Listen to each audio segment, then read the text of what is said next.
இன்னைக்கு நம்ம கிச்சன்ல பார்க்க போற ரெசிபி ஒரு ஹெல்த்தியான ட்ரிங்க் உளுந்து பால் எப்படி செய்யறதுன்னு பார்க்கலாம். வெல்கம் டு சன்விகா சமையலறை. வீடியோக்குள்ள போறதுக்கு முன்னாடி நம்ம சேனலை ஃபர்ஸ்ட் டைம் பார்க்குறீங்கன்னா சப்ஸ்கிரைப் பண்ணிக்கோங்க.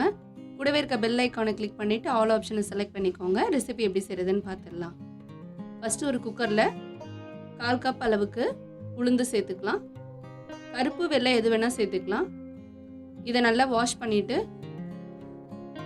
1/4 கப் உளுந்துக்கு 2 கப் தண்ணி ஆட் பண்ணிக்கலாம்.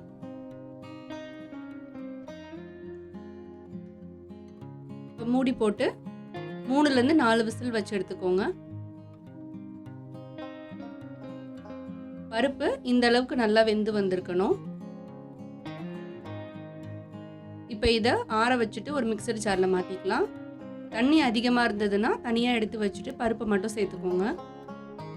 இந்த அளவுக்கு நல்லா ஃபைன் பேஸ்ட்டாக அரைச்சி எடுத்துக்கோங்க. தேவைப்பட்டால் கொஞ்சமாக தண்ணி ஆட் பண்ணிக்கலாம்.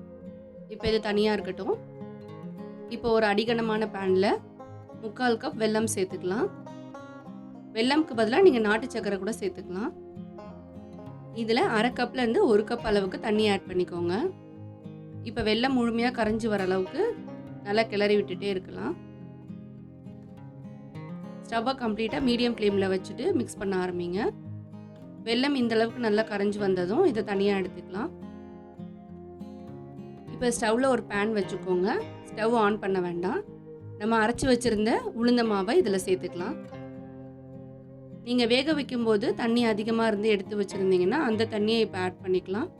அப்படி இல்லைன்னா ஒரு 1/2 கப்லேருந்து 1 கப் அளவுக்கு தண்ணி ஆட் பண்ணி நல்லா டைலூட் பண்ணி எடுத்துக்கோங்க. இந்த அளவுக்கு கட்டிகள் எதுவும் இல்லாமல் நல்லா மிக்ஸ் பண்ணி எடுத்ததும் நம்ம கரைச்சி வச்சிருந்த வெள்ளை கரைசலை வடிகட்டி சேர்த்துக்கலாம். வெள்ளை கரைசல் சேர்த்து நல்லா இந்த அளவுக்கு கலந்து விட்டுடுங்க. இப்போ ஸ்டவ் ஆன் பண்ணி மீடியம் ஃப்ளேமில் வச்சுட்டு நல்லா மிக்ஸ் பண்ணிகிட்டே இருங்க.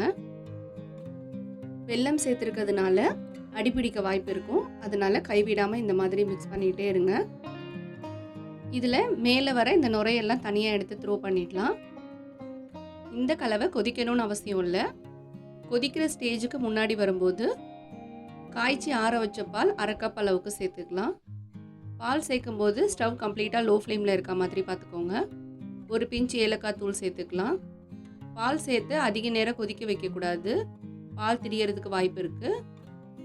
அதனால் ஒரு 2லேருந்து 3 நிமிஷம் மட்டும் நல்லா இந்த மாதிரி கிளறி விட்டுட்டு கொதிக்கிறதுக்கு முன்னாடி ஸ்டவ் ஆஃப் பண்ணிடலாம்.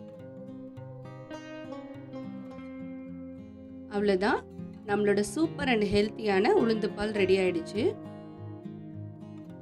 உளுந்து வேக வச்சு செய்கிறதுக்கு உங்களுக்கு டைம் இல்லைன்னா ஃப்ரீயாக இருக்கிற டைமில் உளுந்தை நல்லா ட்ரை ரோஸ்ட் பண்ணி பவுட்ரு பண்ணி வச்சுட்டு அதில் நீங்கள் வெள்ளை கரைசலையும் பாலும் ஆட் பண்ணி கஞ்சி மாதிரி குடிச்சிட்டு வரலாம். இந்த உளுந்து பாலை வாரத்தில் 2லேருந்து 3 முறை எடுத்துகிட்டு வந்தீங்கன்னா எலும்பு தேய்மானத்துக்கு ரொம்ப ஹெல்ப்ஃபுல்லாக இருக்கும். இதை குட்டீஸ்லேருந்து பெரியவங்க வரைக்கும் எல்லாரும் சாப்பிட்லாம். இது போல் ஹெல்த்தி அண்ட் இன்ட்ரெஸ்டிங்கான ரெசிபீஸ்லாம் பார்க்குறதுக்கு நம்ம சேனலை மறக்காமல் சப்ஸ்கிரைப் பண்ணிக்கோங்க. வீடியோ பிடிச்சிருந்தா லைக் பண்ண மறக்காதீங்க. கண்டிப்பாக ஷேர் பண்ணுங்கள். அடுத்து ஒரு இன்ட்ரெஸ்டிங் அண்ட் ஈஸியான ரெசிபீஸோடு மீட் பண்ணலாம்.